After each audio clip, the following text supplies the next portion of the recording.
48 hours before his Mafia wedding, Gabriel found his missing assistant bleeding in a frozen bathroom. He had gone to Nora's apartment, expecting to confront a traitor who had stolen his secret ledger.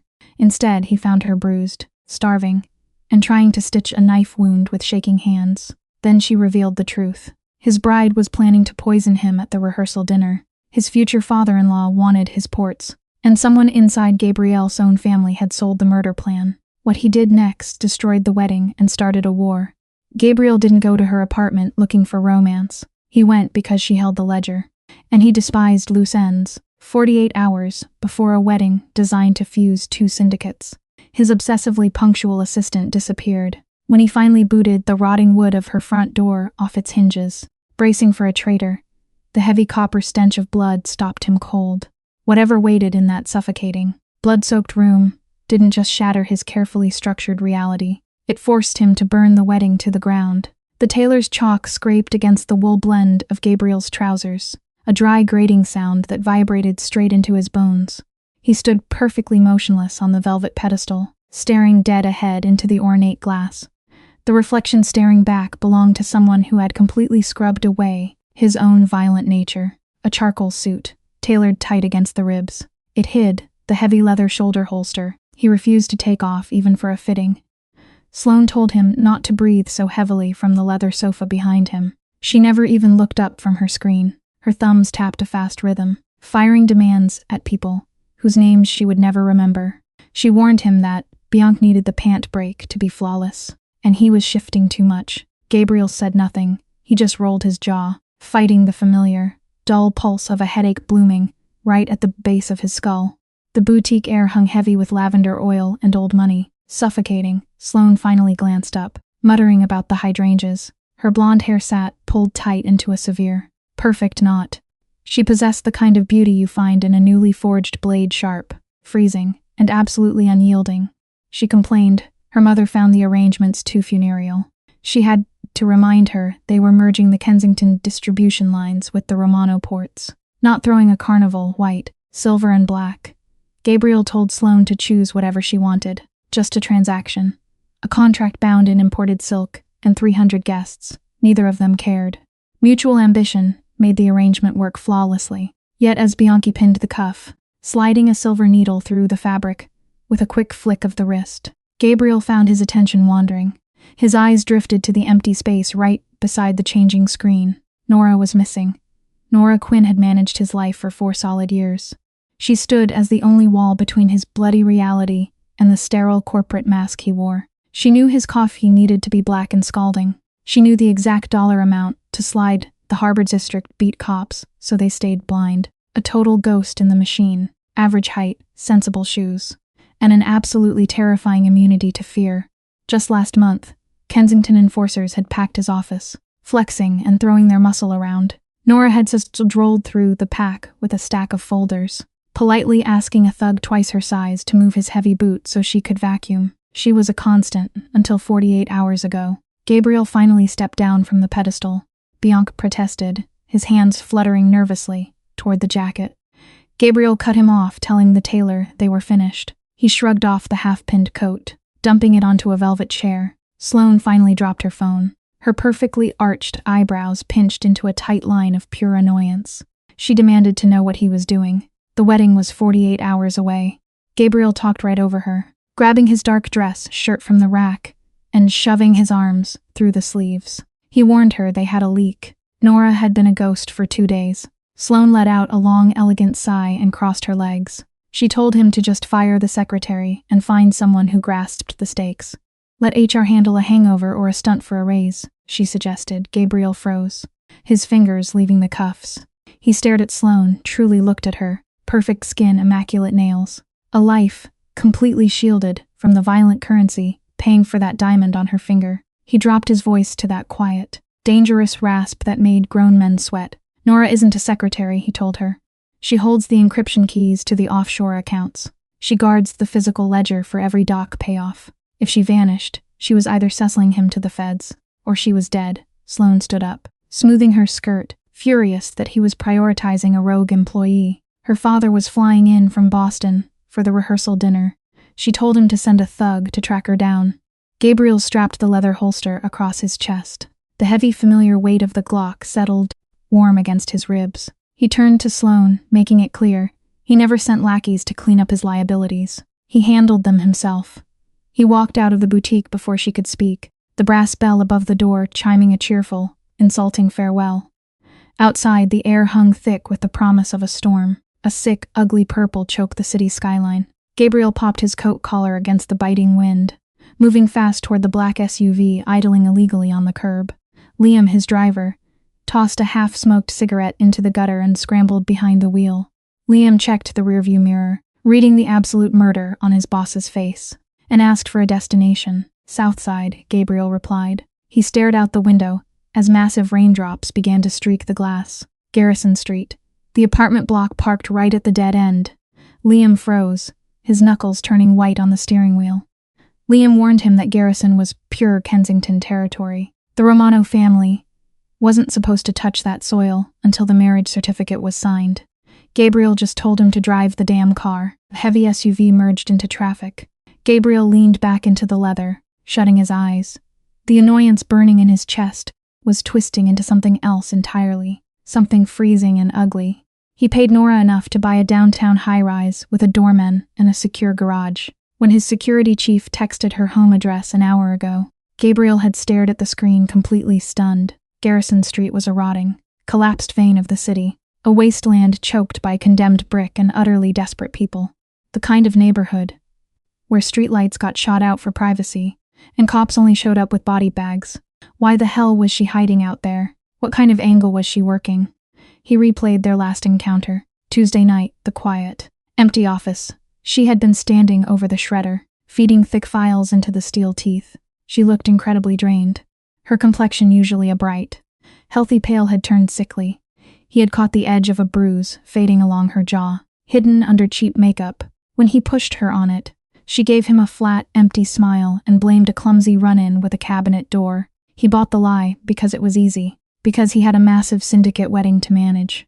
Gabriel opened his eyes, hit by a sudden, jagged spike of self-loathing. He had walked right past the red flags. If she traded that ledger to the Kensingtons, to blow up the merger, he would have to put her in the ground. The reality hit his stomach like a lead weight, tasting entirely like ash. He didn't want to shoot Nora, he wanted answers.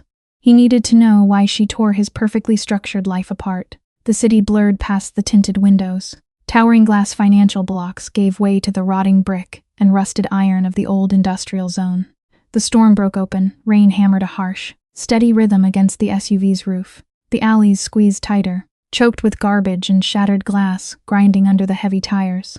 Gabriel barked the order to pull over. They idled near a row of 4-story brick buildings, leaning into each other, like exhausted drunks.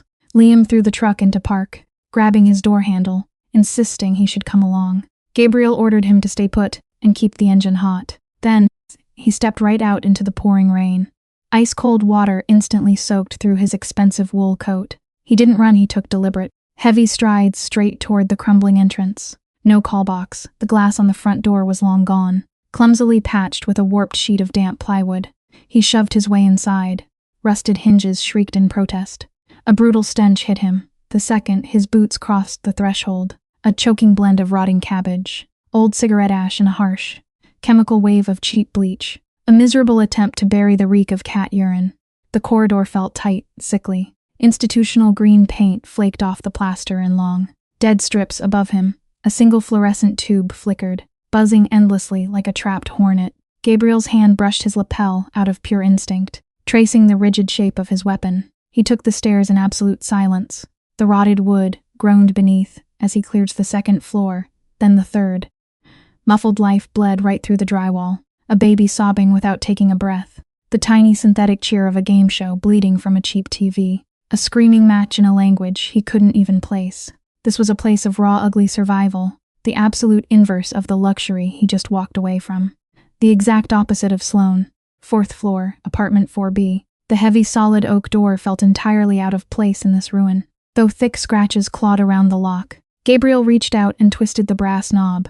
No resistance. The latch was totally destroyed. The metal casing fractured and splintered. He shoved the door inward, pulling his gun free in one smooth, lethal motion. He stepped inside, sweeping the room with the gun barrel. The apartment was absolutely freezing colder inside than out in the driving rain. There was no heat. Gabriel stood in the entryway, blinking hard against the gloom. The shades were pulled completely down over the single window, casting the room in a heavy, suffocating gray twilight. He lowered the weapon slightly, his brow furrowing. There was no furniture, none at all. The living room was just an empty expanse of scuffed hardwood floor. No couch, no television, no rugs to warm the space. The only object in the entire room was a cheap folding table, pushed hard against the far wall. On it sat a bulky, outdated laptop, a stack of heavily encrypted external hard drives, and a neat, meticulously organized row of manila folders. His folders, the syndicate's private business. Where was her life? Where was the money he paid her every month? Nora, he called out. His voice sounded way too loud in the hollow space. Harsh and completely intrusive. No answer came back, only the sound of the rain lashing aggressively against the glass. Gabriel moved further into the apartment, checking the tiny galley kitchen. The refrigerator was entirely unplugged, the door hanging open to reveal nothing but empty wire shelves. The sink was bone dry. He turned down the short hallway toward the bedroom and the bathroom. That is when he saw it, smears of dark, rusty brown across the linoleum floor. Not splatters, drags. The desperate dragging marks of someone who physically couldn't lift their own weight. The sharp, heavy metallic scent of copper cut right through the damp cold of the apartment. Gabriel felt his pulse kick hard against his throat. He followed the bloody trail, straight to the half-open bathroom door. He pushed the door wide. The hinges didn't even creak. Nora was sitting on the floor, firmly wedged in the narrow space between the chipped porcelain bathtub and the toilet. She was illuminated by a single bare bulb hanging from a wire above the sink. She wasn't dead, but she looked like she was actively trying to be. She was wearing an oversized gray shirt, completely soaked through with cold sweat and dark, blossoming stains of blood. Her bare legs were sprawled out in front of her. A thick, bloody towel was wadded up and pressed brutally hard against her left thigh. Her head lolled to the side against the cold bathtub. Her skin was the color of old parchment gray, translucent, and stretched tight over the bones of her face. That bruise he had seen on Tuesday was now a massive, ugly sprawl of deep purple and yellow covering half her face. Her lower lip was badly split. She wasn't holding a phone. She wasn't holding his ledger to sell out to the Kensingtons. She was holding a curved needle, threaded with thick black nylon. Her hands were shaking so violently, she simply couldn't find the grip to push it through her own skin. Gabriel froze. For a mafia boss who had built a criminal empire on violence, who had watched men die without his heart rate even spiking, the sheer sight of his quiet, unassuming assistant, trying to stitch up her own bullet wound in a freezing, empty bathroom felt like a physical blow to the sternum. He dropped his gun on the edge of the sink. It landed with a heavy clack. Nora's head snapped up. Her eyes, usually so sharp and observant, were entirely glassy and unfocused with fever. She stared at him for a long, agonizing moment. She didn't scream. She didn't cry. She just let out a dry, rattling breath and dropped her head back against the porcelain tub. "You are tracking mud on the floor, boss," she rasped. Her voice sounded exactly like crushed glass. Gabriel fell to his knees beside her. The freezing cold seeping through his expensive trousers didn't even register. He reached out, his massive hands hovering over her for a second before he gripped her wrist, gently but firmly prying the bloody needle from her trembling fingers. "What happened?" he demanded. His voice came out way too harsh, too loud, completely cracking the fragile silence of the room. He didn't want to sound angry, but the sudden panic rising in his chest simply had nowhere else to go. "Who did this? Don't yell at me," Nora whispered, slowly closing her eyes. "I have a massive headache." "Nora, look at me." Gabriel grabbed her chin, gently tilting her face up.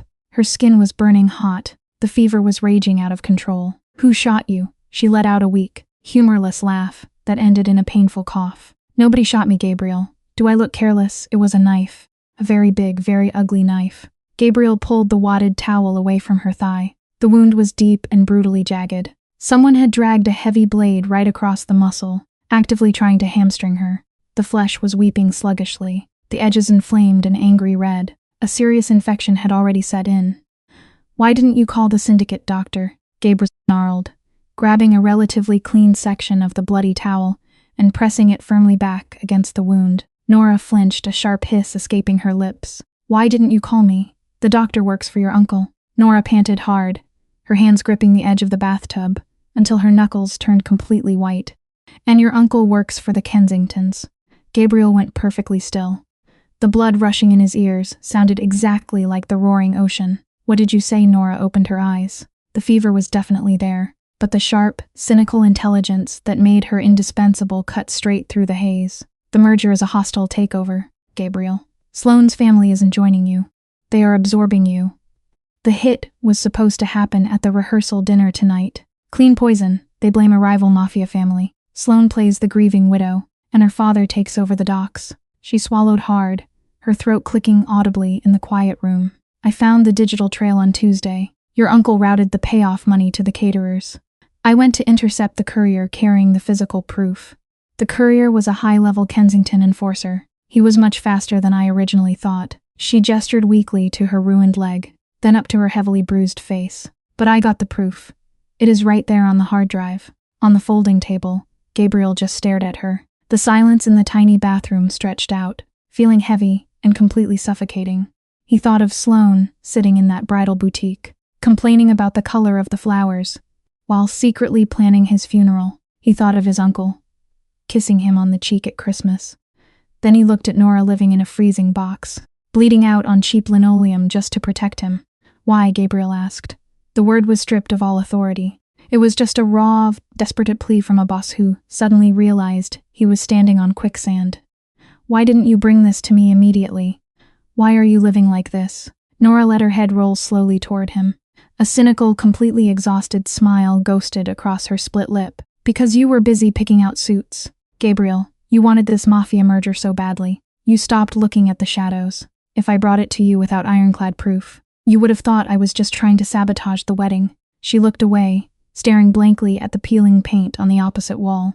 And I live like this because my mother's medical care costs $8,000 every single month. The facility is nice. They have beautiful gardens. Gabriel felt a knot form in his throat, tight and hard.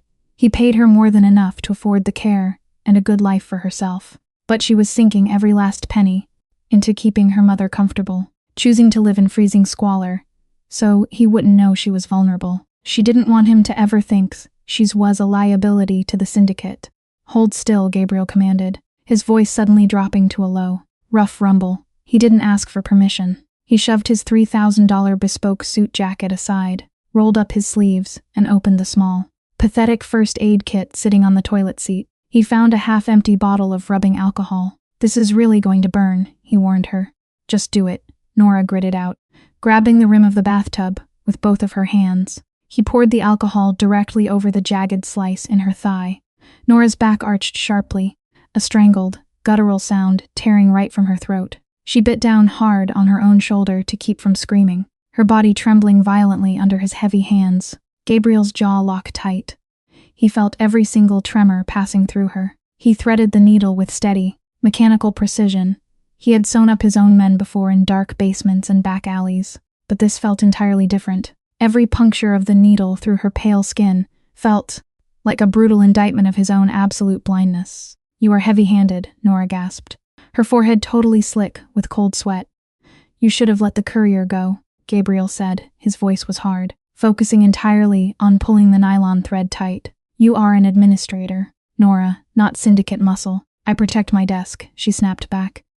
All words lacked their usual heat. And you sit behind it. You could have died out there. I am not dead yet, stop nagging me. He tied off the stitch, snipping the thick thread with a pair of tiny rusted scissors. He grabbed a roll of gauze and began wrapping her leg, pulling it tight enough to stem the bleeding, but gentle enough not to cause her any more pain. As he worked, he finally noticed the other marks on her.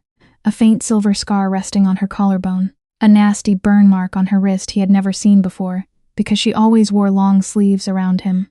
She was a living map of quiet, unacknowledged violence. She took the brutal hits meant for his criminal empire, swallowed the pain, and handed him his morning coffee, with a perfectly blank face. He finished the knot on the bandage. He stayed right there on his knees, his hands resting lightly on her shins. His dark shirt was completely ruined, stained with heavy patches of her blood. He smelled like cheap alcohol and sweat.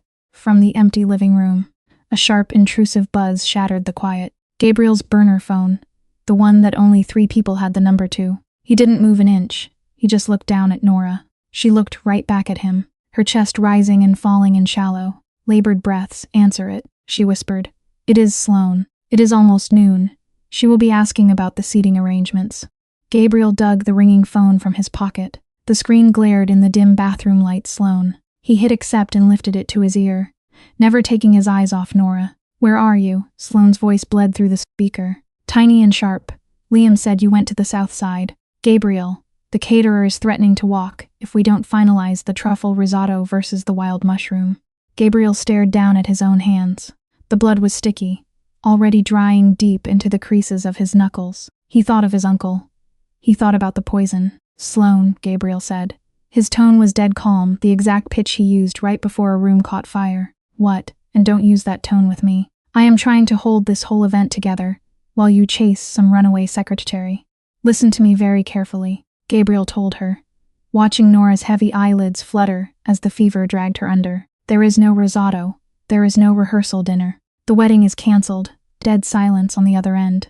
A long stretching void. Excuse me, Sloane finally hissed, her perfect facade cracking. You cannot cancel this wedding, Gabriel.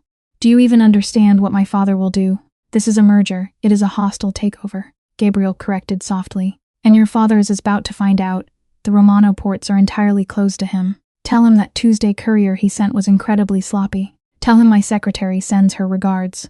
Do not call this number again. If I see your uncle or your father in my city by nightfall, I will sink them in the harbor. He didn't wait for a response. He crushed the phone in his bare hand, feeling the cheap plastic screen spiderweb and snap under his grip before tossing it into the dry bathtub. He turned back to Nora. She was actually smiling. It was a terrible, bloody, bone-tired smile, but it was genuine. You ruined the suit, she murmured, her eyes finally sliding shut. I hated the suit anyway, Gabriel told her. He didn't hesitate. He slid one arm under her knees and the other behind her back, completely ignoring her weak groan of protest. He lifted her off the freezing linoleum. She weighed absolutely nothing. It enraged him all over again, how little space she took up. How easily she carried the sheer weight of his empire while quietly starving herself. Where are we going? She mumbled, her head lolling heavily against his chest. To my house, Gabriel replied, carrying her out of the bathroom, past the freezing living room, and, straight through the splintered wooden door, to my doctor, and then Nora. You are going to tell me exactly how we tear the Kensington Syndicate, right down to the studs. She didn't answer. She had finally passed out against his shoulder, her blood soaking straight through the ruined silk of his shirt. Gabriel walked down the dark, foul-smelling stairwell, his heavy boots kicking aside broken glass. He was walking away from his own wedding. He was walking directly into a war, and for the first time in months, holding the woman who bled to keep him breathing. Gabriel felt completely awake. The ride back to the estate was a masterclass in suffocating silence. The black SUV tore through slick, rain-battered streets, taking sharp corners with a reckless speed that threw Nora's unconscious body hard against Gabriel's chest. He didn't shift away. He just clamped his arm tighter around her shoulders. Jaw locked so hard, his molars ground together. The heavy iron gates of his compound parted, and Liam slammed the brakes outside the front portico before the vehicle even stopped. Get Victor, Gabriel snapped, kicking his door open. I want him in the East Wing guest room 3 minutes ago. Liam didn't waste time nodding. He just sprinted toward the security annex. Gabriel carried Nora through the cavernous foyer of his home. His boots left dark, muddy prints across imported marble, but the pristine, curated perfection of the house only made him sick to his stomach. The air smelled of beeswax and expensive filtration. Sterile, dead, he hauled her up the sweeping staircase, her head lolling against his ruined shirt, the metallic stench of her blood clashing violently with faint lemon polish. He kicked open the door to the East Wing guest suite. He deposited her right in the center of the sprawling king-sized bed. The stark white duvet instantly absorbed the dark red fluid seeping from her hastily bandaged thigh. Victor, the syndicate's private physician, arrived breathless 2 minutes later. He carried a heavy leather medical bag, smelling faintly of expensive gin and mints. Gabriel, what on earth? Victor started, stopping dead at the foot of the bed. He took in the blood, the dirt, the bruised and emaciated woman bleeding out on the Egyptian cotton. Is that Miss Quinn? Fix her, Gabriel ordered. He backed away from the mattress, hands hanging completely useless at his sides. The adrenaline was receding, leaving a cold, jagged hollow in his chest. Victor didn't ask another question. The doctor stripped off his jacket, snapped on latex gloves, and went straight to work. Gabriel stood by the tall arched window, listening to the heavy rain hammer against the glass. He refused to look away. He forced himself to watch as Victor cut through the blood-soaked gray t-shirt and those crude bandages. Her core temperature is 103, Victor muttered.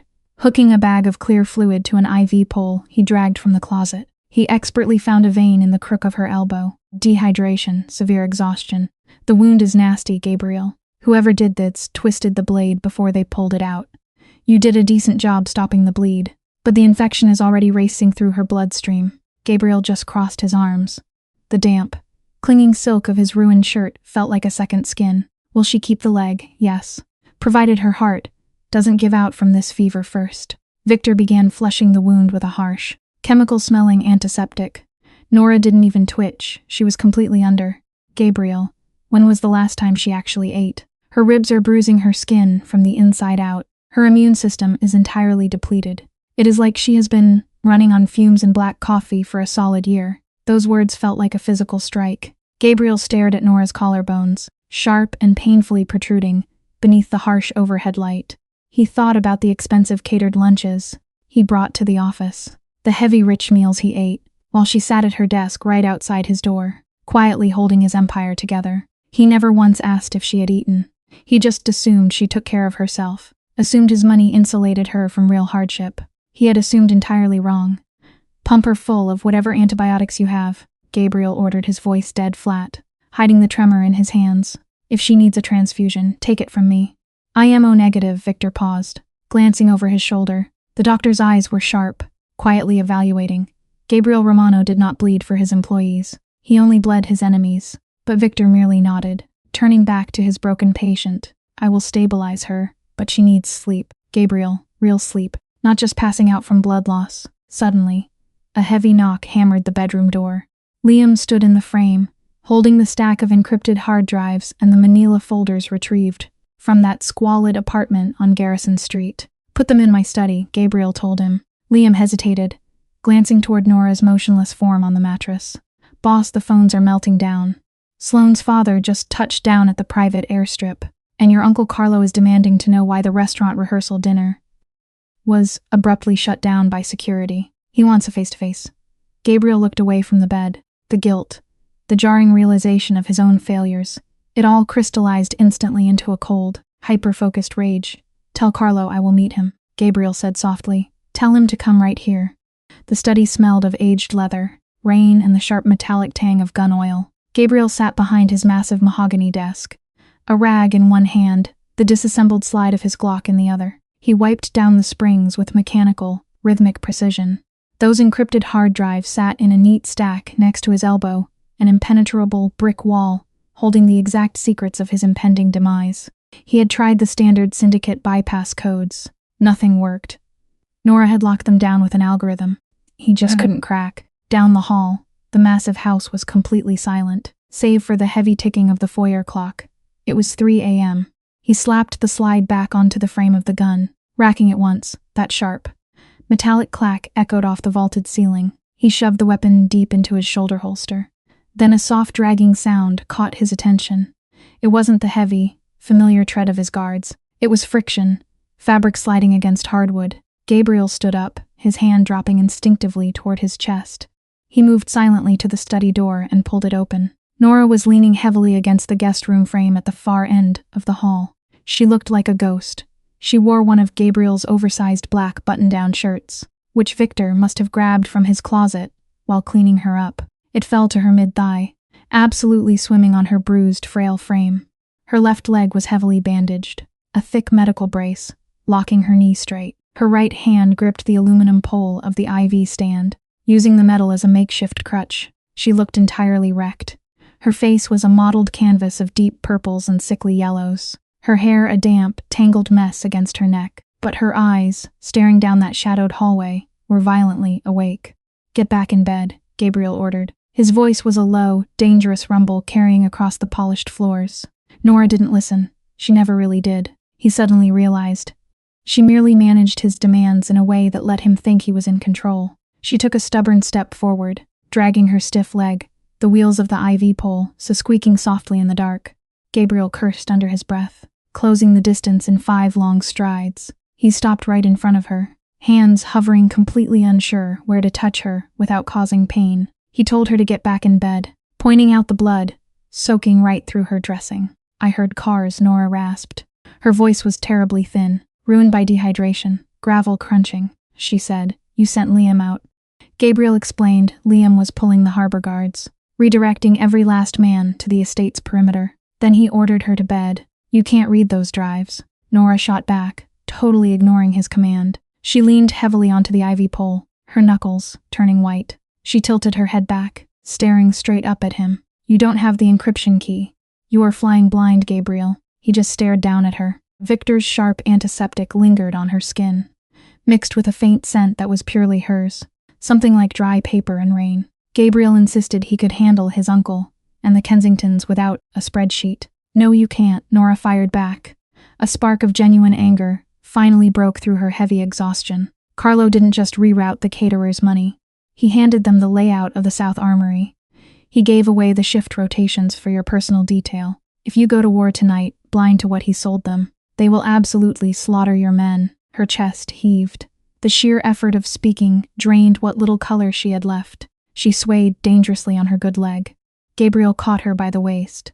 His large hand splayed flat across the soft cotton of his shirt, pulling her flush against his chest. She gasped a short, sharp intake of breath as her hands flew up to grip his forearms. For 1 second, neither moved. The sudden physical contact was completely jarring. For 4 years they had existed in a sterile professional orbit, never touching, never crossing the line of the desk. Now she was pressed right against him, burning with fever, her heart hammering his ribs like a trapped bird. She felt impossibly small, yet she held the entire weight of his survival inside her bruised head. Let me go, she muttered, staring at his chest and refusing to meet his eyes. Gabriel warned she was going to fall. I am going to the study, she corrected, her voice tight with a strange, defensive panic. I need my laptop. You need a hospital, he shot back. Gabriel shifted his grip, fully intending to scoop her up again. Nora tightened her grip on his arms, short nails digging right into his skin. Gabriel, please. That single word stopped him cold. She never said please, she organized, executed, informed. She absolutely never begged. He finally looked at her face. He really saw the raw, unfiltered terror pooling in those dark eyes. It wasn't fear of the Kensingtons. It was the pure fear of being useless. She had starved herself, living in squalor, just to prove she could handle her burdens alone. Being helpless, being carried terrified her, more than taking a bullet. Slowly, he released his grip on her waist, though he kept his hands close. 1 hour, Gabriel compromised, his voice dropping to a gravelly whisper. You give me the keys, show me the drops, and then I am sedating you myself. Nora offered a ragged, bloody smirk and agreed to the deal. The heavy leather of Gabriel's desk chair practically swallowed her. He had wheeled it to the front, refusing to let her walk the extra 5 feet behind it. He dragged a heavy wooden stool over for her injured leg, propping it up with care. Nora didn't even wait for him to finish hovering. She pulled the laptop close, her fingers flying across the keyboard. The movement was jerky and uncoordinated, thanks to the fever and whatever heavy painkillers Victor had pumped into her IV. But her muscle memory, absolutely flawless. Gabriel stood directly behind her chair, his hands resting on the high leather back. He watched the screen boot up, watched lines of code scroll past as she seamlessly bypassed the first security layer on the hard drive. You are shaking, Gabriel observed quietly. Caffeine withdrawal, Nora lied, even though her teeth were visibly chattering. Gabriel just turned and walked over to the small wet bar in the corner of his study. He poured a single finger of aged whiskey into a crystal glass, walked back, and set it next to her trackpad. Drink it, he told her. It will open your blood vessels and help with the chill. She eyed the amber liquid with suspicion. Then she grabbed it with a trembling hand and threw it back in one gulp. She coughed violently, her face twisting as the burn hit her empty stomach. A moment later, a faint flush of color crept into her pale cheeks. Better, he asked, disgusting. She croaked, setting the glass down. Okay, I am in, the screen flickered, revealing a massive, heavily indexed spreadsheet. A complete digital map of Gabriel's impending ruin. Filter by the last 30 days, Gabriel ordered, leaning closer until his chest brushed her chair. Nora tapped the trackpad, truncating the list. Right here. Carlo initiated 7 transfers from the shell company, handling the dock tariffs. Small, under-the-radar amounts. But look closely at these routing numbers. Cayman, Gabriel said, his eyes narrowing in the dim light. That was Sloane's father's preferred bank. Exactly, she agreed. But it is not just money. Gabriel, look at the attached files. Nora clicked a paperclip icon next to a Tuesday morning transaction, the very day she vanished. A blueprint filled the screen. It was the Romano shipping warehouse, over on Pier 4. Red markers exposed the structural weak points, the blind spots in the security cameras, and the exact location of the breaker box. That warehouse holds the smuggled munitions from the Irish, Gabriel said. The temperature in the room completely plummeted.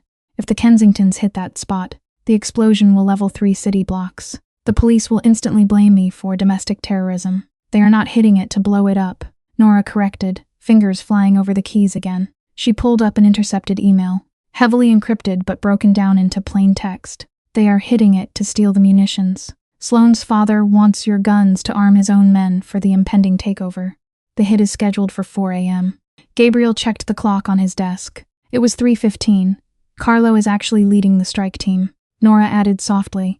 He sent Sloane's father an email confirming he has the gate codes. The silence in the study turned absolute thick as wet cement. Gabriel just stared at that name on the glowing screen. Carlo Romano. The man who taught him to shoot. The man who stood at his father's funeral, swearing total loyalty to the bloodline. Gabriel didn't yell. He didn't smash a thing. He just inhaled slowly, the scent of the rain filling his lungs, and exhaled one long, freezing breath. He is going to Pier 4, Gabriel stated. It was not a question. He is already there, Nora told him. She slumped back against the chair, the massive adrenaline crash hitting her fast and hard. Her eyelids drooped as she muttered. He was waiting for the Kensington trucks to arrive. Liam, Gabriel barked without even raising his voice. The study door pushed open instantly. Liam stood right there, a tactical shotgun slung across his chest. Gabriel ordered him to get the men in the armory. Suppressed weapons only, no heavy explosives. We are going to the docks, and we are going quietly. Gabriel stepped away from Nora's chair, his face a mask of absolute, chilling calm. He ordered 2 men left on the perimeter of the house, demanding that no one gets inside.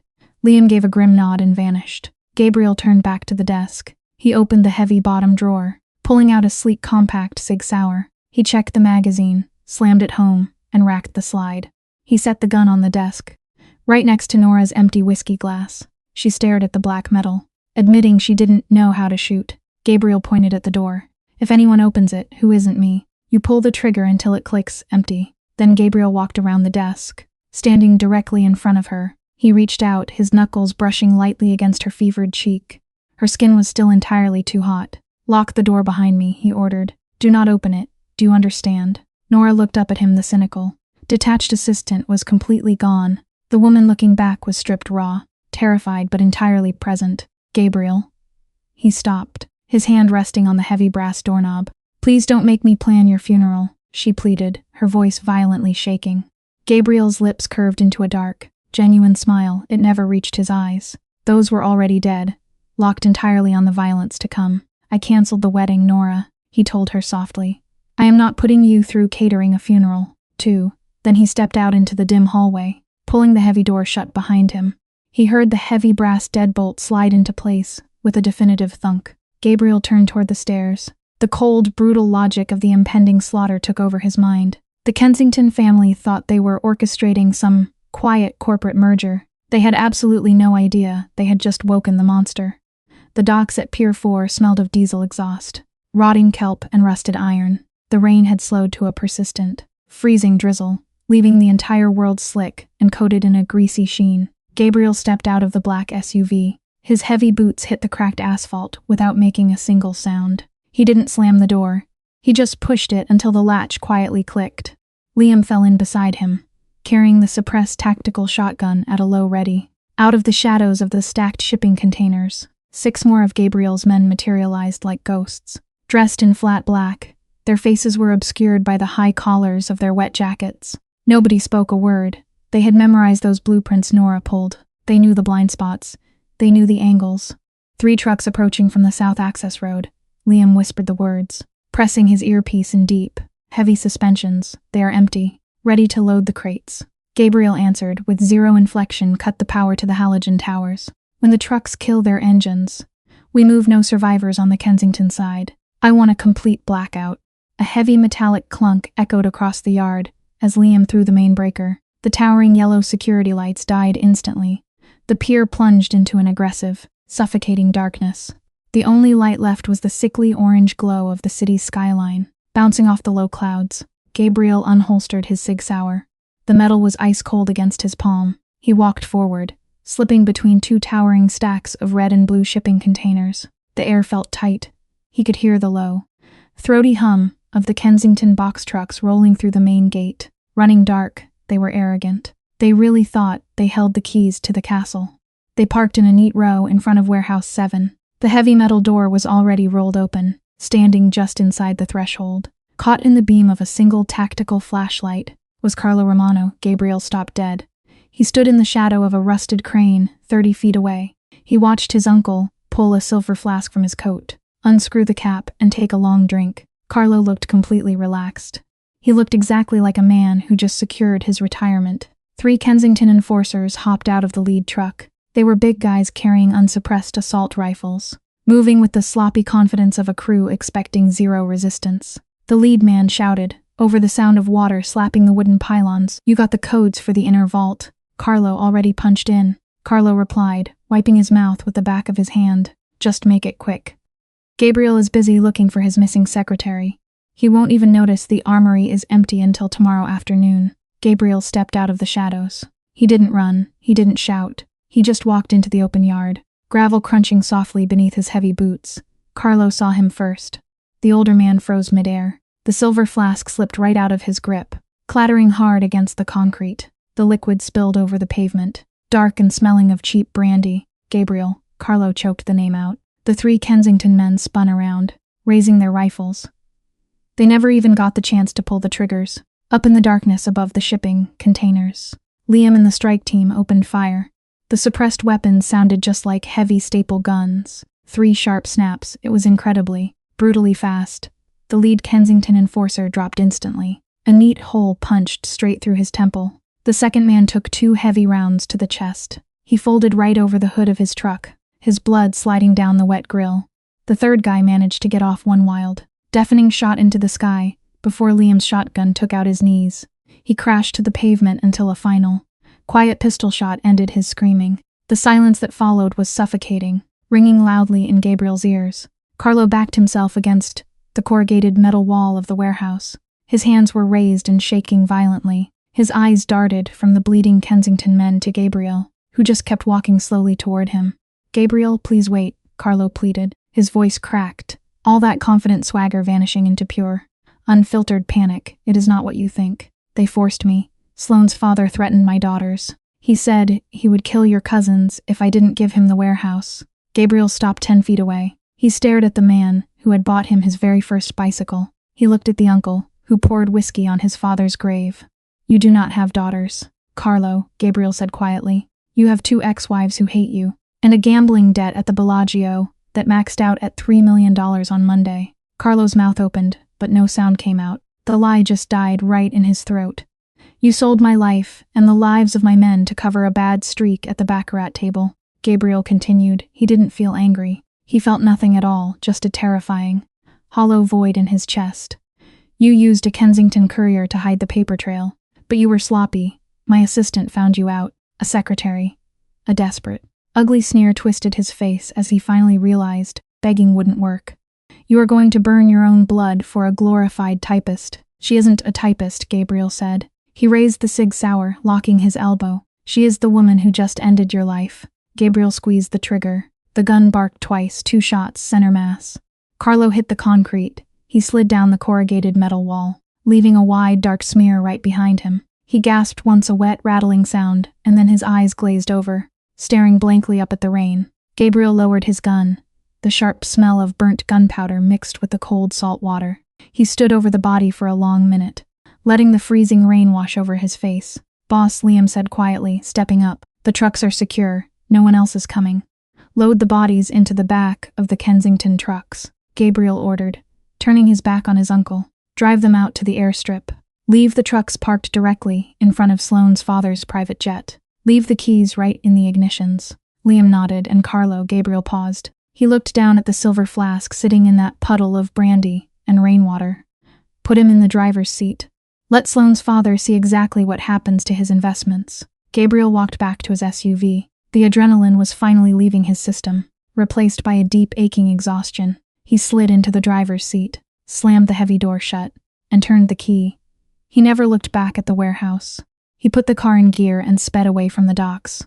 The tires tore through flooded streets, heading back to the only person in his entire empire who had actually protected him. The drive felt completely endless. Gabriel gripped the leather steering wheel until his knuckles ached. His suit weighed heavy on his shoulders, reeking of damp wool, fresh gunpowder, and the copper tang of blood. When he finally walked into the pristine, lemon-scented foyer of his estate, the luxury turned his stomach. The real world was that freezing bathroom on Garrison Street. He walked down the shadowed corridor, straight to his study. The brass knob didn't turn. The deadbolt was thrown tight. He leaned his forehead against the cool wood, a heavy knot forming in his throat. She had actually listened to him. "Nora," he called out softly. A heavy wooden stool scraped across the floorboards inside. The deadbolt snicked back. The door cracked open, revealing Nora's dark, completely exhausted eye. Then the door swung wide. She was slumped against the frame, practically swallowed by his oversized black shirt. In her right hand, dangling toward the floor, was the Sig Sauer. Her finger rested flat outside the trigger guard, but her grip on the metal was totally white-knuckled. Gabriel stepped inside, kicking the heavy door shut behind him. He reached out, gently wrapping his large hand around the barrel of the gun, easing it free from her rigid fingers. He engaged the safety and tossed it onto the sofa. "You didn't shoot me," Gabriel noted, his voice rough. "You knocked," Nora whispered, scanning his ruined shirt and the dark stains on his cuffs. "Did you? Carlo is dead," Gabriel said. "The Kensingtons leave tomorrow." Nora closed her eyes. The tension snapping in her shoulders took her balance with it. Her good leg buckled. Gabriel caught her mid-collapse, scooping her up against his chest. She didn't fight him. She just rested her bruised cheek against his damp shoulder. Her breathing shallow, he carried her past the desk, ignoring the glowing laptop screen still displaying his uncle's ruined empire. He walked straight into his private master's suite, bypassing the guest room entirely. The room was warm, heated by a large stone fireplace. He laid her down gently in the center of the massive bed. "I need to wash," Gabriel said, staring at his own grease and blood-stained hands. "Do not move, I can't feel my leg anyway," she murmured, in the ensuite. Gabriel turned the water on scalding hot. He scrubbed away the docks, the thick gunpowder, and his uncle's memory, watching pink-tinged water swirl down the marble drain. He stripped off his ruined suit and shirt, too welled off, and walked back in wearing only his dark trousers. Nora was staring up at the ceiling. Gabriel sat down on the edge of the mattress. "Victor said you need sleep." "My brain won't shut off," she replied. She rolled her head to look at his bare chest. The syndicate ink, the faded pale scars. "What happens tomorrow?" "I just explained the new terms of existence to Sloane's father." Sloane was a strategic alliance, she argued, her voice thin but incredibly stubborn. "If you cut the Kensingtons off, you lose 20% of your gross margin." Gabriel let out a harsh, disbelieving laugh. He leaned over, bracing his heavy hands on the mattress right beside her shoulders. The fever heat still radiated softly off her skin. "I just dismantled a hostile takeover, executed my own blood, and carried you out of a literal slum. And you are here, quoting gross margins at me. Someone has to keep the books balanced," she whispered. "I was blind without you," he corrected softly. The professional distance they had meticulously maintained for 4 years completely vanished. He brushed his thumb gently against her jawline. "Your mother's facility is fully funded through my private trust. The apartment on Garrison Street is done. Liam is packing up your things. And then, he is burning that building straight to the ground." Nora's lips parted slightly. "You can't just mandate my life like this." "I just did." He leaned closer, breathing in the sharp antiseptic on her skin. "You bled for me. You are never going back to a desk outside my door. You are staying right here in this room." She swallowed hard. "I am your assistant." Gabriel leaned in no. The desperate ache inside him hardened into something cold. "You are my partner. Anyone looks at you sideways, I tear their eyes out." Nora just stared. The man who orchestrated a massacre was looking at her like she anchored him to the earth. She let out a slow breath, her pragmatic armor finally cracking. "I prefer wild mushroom over the truffle risotto anyway," she mumbled. Her heavy eyelids slid shut. Gabriel let out a quiet, genuine laugh. He pulled the dark linen sheets over her shoulders, and he stayed right there. He lay down on top of the covers beside her, just watching shadows shift on the ceiling, listening to her breathe. Morning sunlight cut through the master's suite, windows like a blade bright and unforgiving. Gabriel was already awake. By the window, wearing a fresh white shirt with rolled sleeves, black coffee in one hand, a new burner phone in the other. 8 a.m. It vibrated against his palm. Boston area code. Gabriel took a slow sip, the bitter heat coating his tongue. He hit accept. Gabriel. Richard Kensington's voice boomed through the speaker. Gone was the smooth arrogance of a patriarch. His tone was tight, a man staring into a box truck and seeing his own death. What have you done? I returned your property, Gabriel said smoothly, no malice. Just absolute authority. Hope the flight to Boston was comfortable. You murdered Carlo. Slaughtered my men. Act of war, no eviction notice. Gabriel corrected. He turned to the bed. Nora was still asleep, breathing evenly. Her fever finally broke overnight. The dark bruises on her face looked stark against the white pillows. A violent reminder of the price she paid. Gabriel's eyes hardened. Listen carefully. Richard, the merger is dead. Sloan is free to pursue other arrangements. But if your syndicate tries moving product through my ports, if your trucks cross the city line, or if I even smell one of your enforcers in my territory, I will not send the bodies back next time. I will bring them to your front door myself. You arrogant son of a... You cannot run shipping lines without my capital. You will bleed out in 6 months. I have better accountants than you think, Gabriel said, watching Nora. Do not call me again. He hung up, pocketing the phone.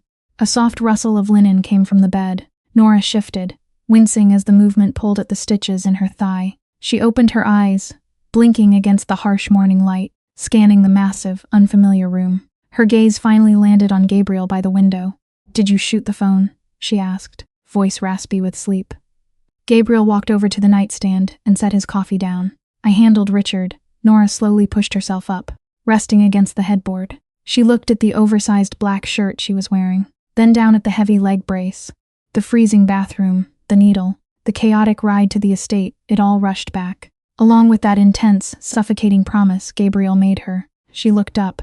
He was watching her with quiet focus. Not the polished, unapproachable boss today. This was the man who knelt in her blood. So, Nora said, clearing her throat, seeking her professional footing. The Kensington network is out. We have to restructure those offshore accounts by Tuesday, or the shell companies flag the IRS. Gabriel leaned over.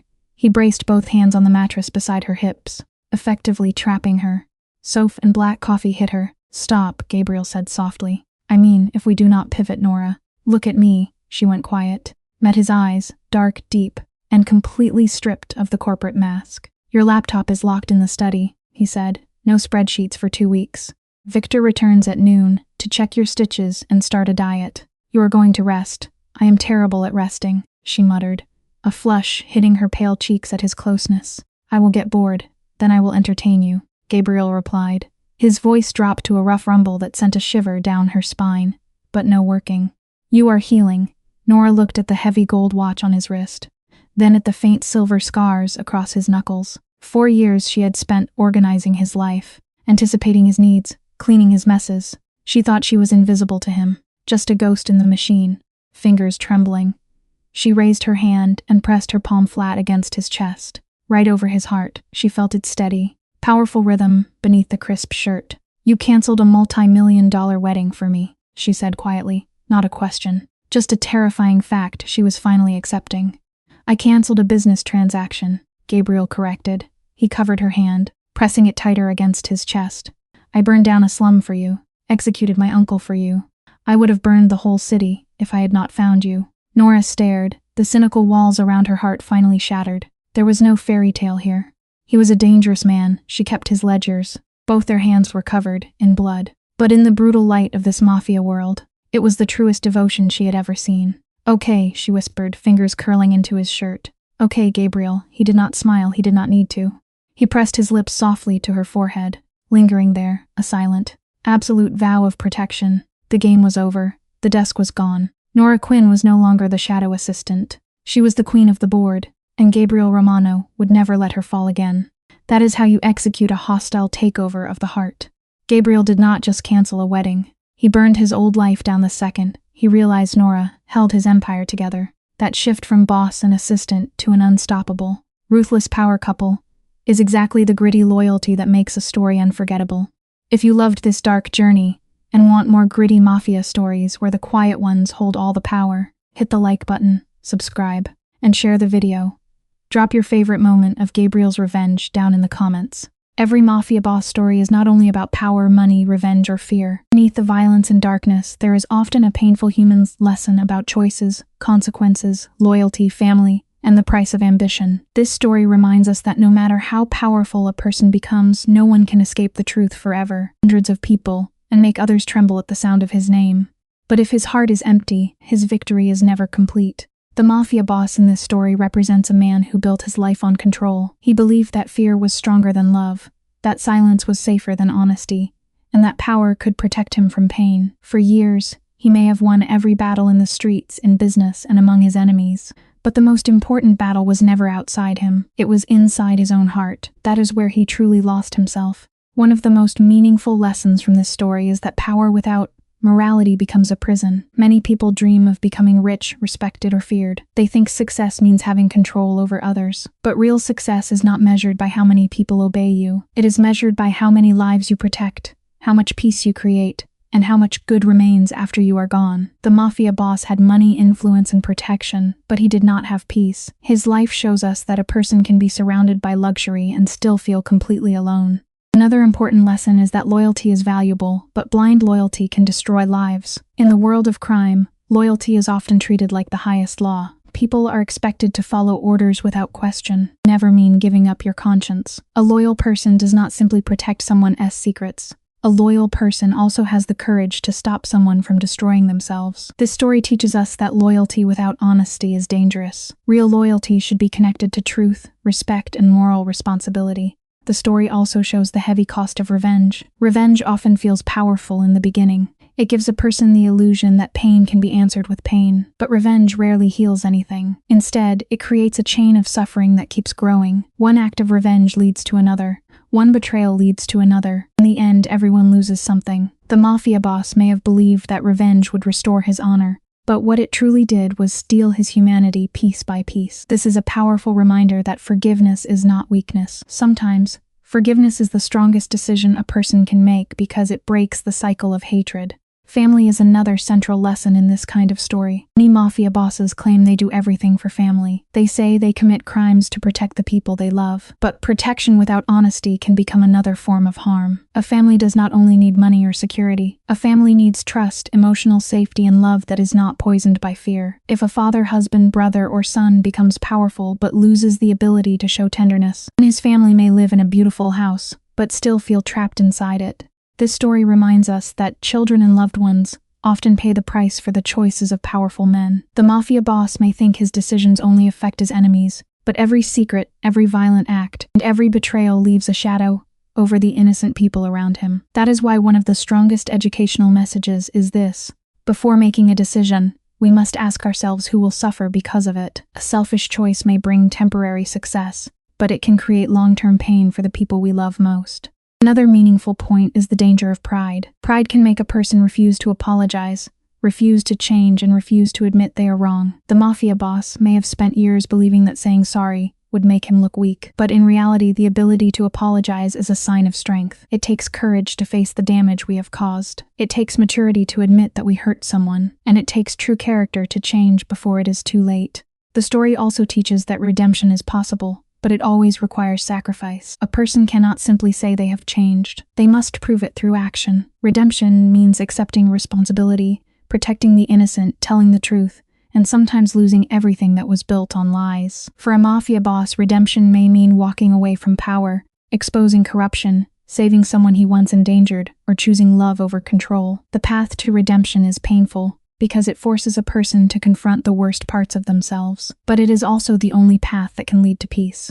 From a human perspective, this story is powerful because it shows that even the hardest heart can still feel pain. Behind the cold eyes of a mafia boss, there may be regret, loneliness, childhood wounds, or a deep fear of being betrayed. This does not excuse his actions, but it helps us understand that broken people often break others when they never learn how to heal. The educational value here is important.